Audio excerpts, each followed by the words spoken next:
दोस्तों ये कहानी उस समय की है जब पूरी दुनिया में एक अजीब सा वायरस फैलने की वजह से सिर्फ कुछ ही लोग बचे थे जो सरवाइव कर पा रहे थे।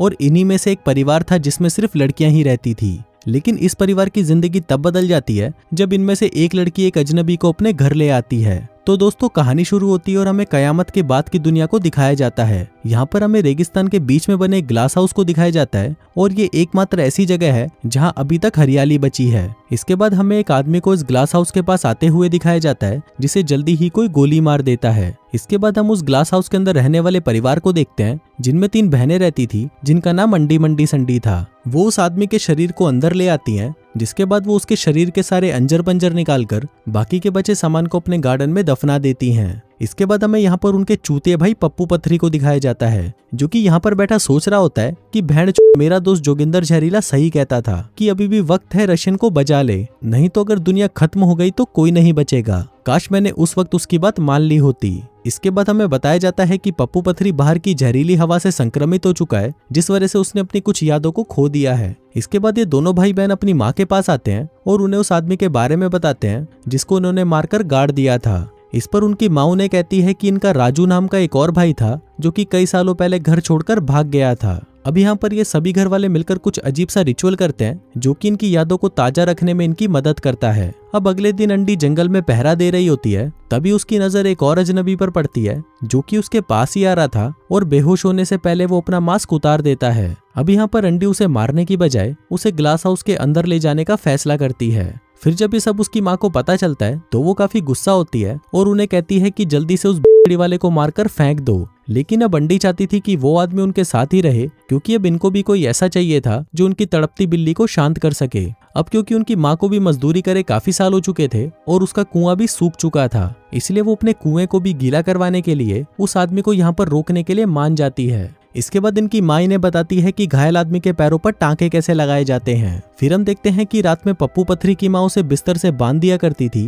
क्योंकि उसे रात को मजदूरी वाले सपने आते थे। लेकिन जब अगली सुबह पप्पू पथरी की आंख खुलती है तो वो ये देखकर हैरान हो जाता है कि रात को उसकी पिचकारी ने सारा पानी उसकी पैंट में ही छोड़ दिया। अब क्योंकि पप्पू पथरी का ये काम रोज का बन चुका था, इसलिए उसकी गीली चादरें साफ करते करते उसकी बहनें काफी परेशान हो चुकी थी। फिर अगली सुबह वो तीनों उस आदमी की पट्टियां बदलती हैं। जिस दौरान जब मंडी पानी लेने के लिए जाती है तो अंडी उस आदमी को घूरने लगती है क्योंकि उसने पहली बार इतने बड़े हथियार वाले किसी आदमी को देखा था। कुछ देर बाद उस आदमी को भी होश आ जाता है और वो उनसे पानी मांगता है। तभी अंडी उसे पानी देती है और उसे कोई भी चालाकी न करने को कहती है। वहीं जब माँ को पता चलता है कि वो आदमी जाग गया है तो वो उसके पास पूछताछ करने आती है। अब यहाँ पर उस आदमी को अपना नाम तो याद नहीं होता, लेकिन वो कहता है कि मैं शहर से आया हूँ। वो बताता है कि बाहर सब कुछ तबाह हो चुका है और ज्यादातर लोग अपनी याददाश्त खोकर पागल हो चुके हैं। अब पप्पू पथरी भी उस आदमी के आने से खुश नहीं था, लेकिन अंडी उसे यकीन दिलाती है कि वो आदमी बिल्कुल भी खतरनाक नहीं है। फिर अगले दिन माँ संडी से कहती है कि तुमने 2 दिन पहले जिस आदमी को दफनाया था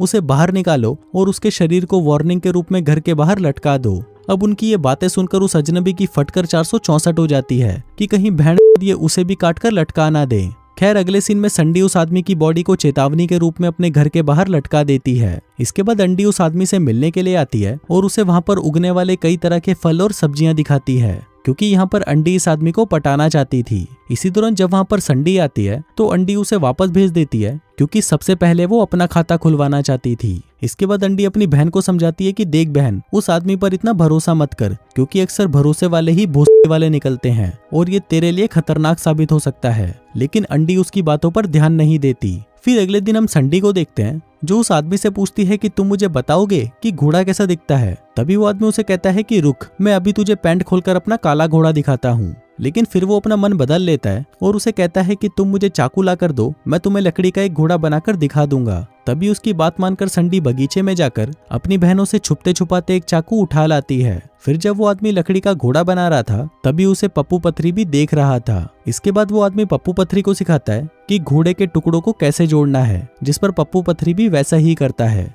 लेकिन फिर वो ऐसा कर नहीं पाता तो वो गुस्से में वहां पर तोड़फोड़ करना शुरू कर देता है और कहता है कि बहन मुझसे नहीं होता ये सब बकचोदी, मुझे तो बस बजाने के लिए एक रशियन दे दो। तभी अपने भाई का पागलपन देखकर अंडी उस आदमी को खोल देती है ताकि वो उसके भाई को कंट्रोल कर सके। तभी ये सब देखकर उसकी माँ को भी यकीन हो जाता है कि ये अजनबी उनके लिए खतरा नहीं है और इसलिए अब वो उसे भी अपने परिवार में आजादी से रहने देने का फैसला करती है। फिर अगले सीन में हम देखते हैं कि रात हो जाती है और वो आदमी अंडी से मिलने उसके कमरे में जाता है। यहाँ पर अंडी उसे राजू कहकर बुलाती है। इस पर वो आदमी कहता है कि नहीं, मैं राजू नहीं हो सकता, क्योंकि मैं तुमको अपनी बहन नहीं मानता और न ही मैं तुम्हारे लिए ऐसा महसूस करता हूँ। फिर अगले दिन अंडी उस आदमी को ब्रश लाने के लिए कहती है। इसके बाद जब वो ब्रश लेने जाता है तो वो वहाँ पर संडी को देखता है, जिसके हाथ में एक मेमोरी बॉक्स था। अब संडी यहाँ पर उस आदमी से काफी नाराज थी, क्योंकि उसने उसकी दोनों बहनों के साथ तो काफी समय बिता लिया था, लेकिन उस पर वो अभी तक थूका भी नहीं था। फिर अगले सीन में उनकी माँ उस अजनबी से मिलने के लिए आती है और उसे कहती है कि आदमी इतने शरीफ कभी नहीं होते,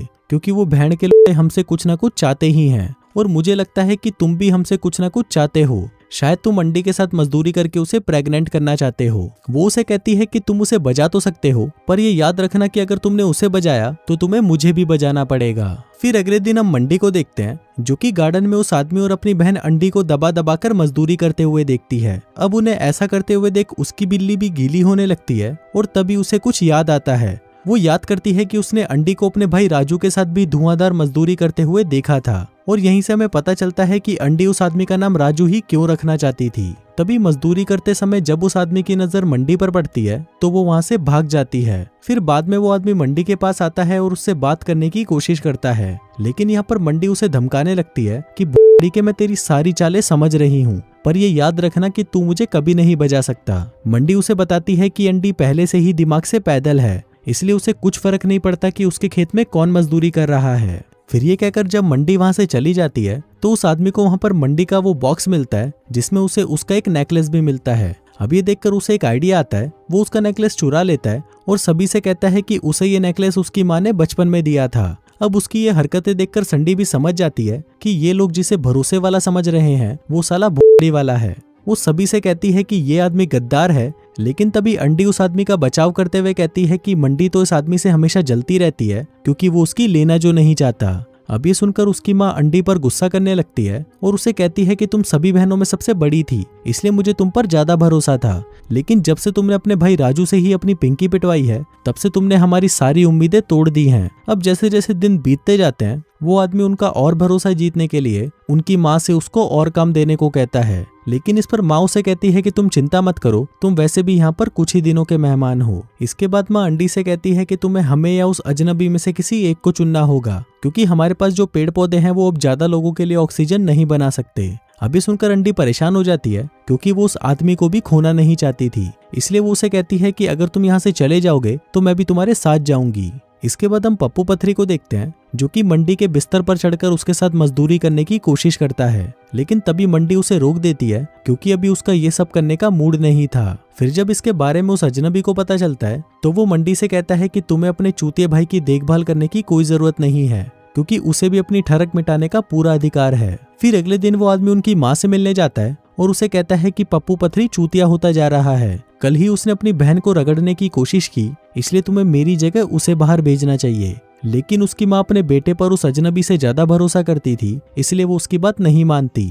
फिर कुछ देर बाद रात हो जाती है और वो अजनबी फिर से उनकी माँ से मिलने आता है। उनकी माँ को लगता है कि शायद वो अपना हथियार पीछे से डालेगा, लेकिन तभी वो आदमी उसकी माँ को पकड़ लेता है और उसका गला घोंटकर उसे मार डालता है। इसके बाद वो आदमी उसकी बॉडी को पप्पू पथरी के पास जाकर रख देता है, ताकि लोगों को ये लगे कि उसे पप्पू पथरी ने मारा है। लेकिन ये सब देखकर पप्पू पथरी डर जाता है और उस आदमी पर हमला कर देता है। तभी उनकी आवाज सुनकर सभी बहनें वहां पर पहुंच जाती हैं और ये जानकर रोने लगती है कि उनकी माँ मर चुकी है। फिर जब सभी लड़की अपनी माँ का फ्यूनरल कर रही होती हैं, तो इसी दौरान वो आदमी पप्पू पथरी को बांध देता है, जिसके बाद वो घर की खिड़कियां खोल देता है ताकि पप्पू पथरी अपनी सारी याददाश्त भूल जाए। वो उसे कहता है कि मैं तुम्हें ये याद रखने बिल्कुल नहीं दे सकता कि उस बुढ़िया को मैंने मारा है। फिर वो अजनबी उसे यहाँ पर यह भी बताता है कि मुझ पर इस वायरस का कोई असर नहीं होता, इसलिए मैं अपनी याददाश्त नहीं भूल सकता।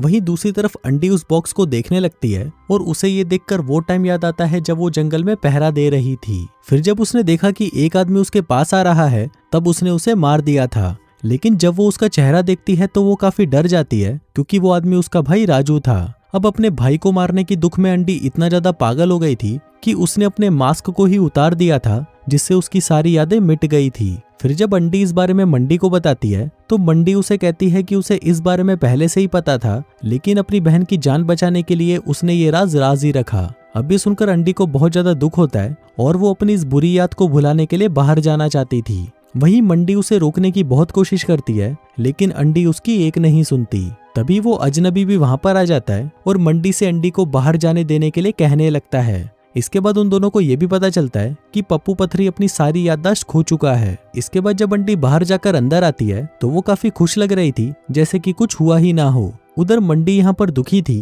क्योंकि ये जगह धीरे धीरे उनकी याददाश्त को भुला देगी और सिर्फ वही यहाँ पर अकेली बचेगी जिसे सब कुछ याद रहेगा। लेकिन तभी वो आदमी उसे सहारा देते हुए कहता है कि मुझे भी तुम्हारी तरह सब याद रहेगा। जिसके बाद वो दोनों एक दूसरे के पास आते हैं और एक दूसरे को चूसने लगते हैं। इसके बाद हम देखते हैं कि मंडी अब अपनी माँ की जगह ले लेती है और इस घर की मुखिया बन जाती है। जिसके बाद वो अजनबी राजू बन जाता है और अंडी अब मंडी बन जाती है। वहीं संडी मंडी की बेटी बन जाती है और पप्पू पथरी उन सभी का भाई बन जाता है। अब जैसे जैसे दिन बीतते जाते हैं, अंडी भी अब राजू की तरह बिना मास्क पहने ही बाहर घूमने लग जाती है। फिर एक दिन पप्पू पथरी अचानक से ही जमीन खोदता है और उसे वहां पर अंडी और संडी के नेकलेस के साथ 2 कंकाल मिलते हैं, जिससे हमें पता चलता है कि माँ ने यहाँ पर पहले रहने वाले लोगों के नाम और नेकलेस को संभाल कर रखा था। जिसके बाद उसने नए लोगों को उनकी पहचान दे दी। वहीं वो आदमी भी चुपके से पप्पू पथरी को देख रहा होता है। फिर जब वो वहां पर देखता है कि एक आदमी उनके पास आ रहा है तो वो अपनी बंदूक उस पर तान देता है, लेकिन तभी वो अपना मन बदल लेता है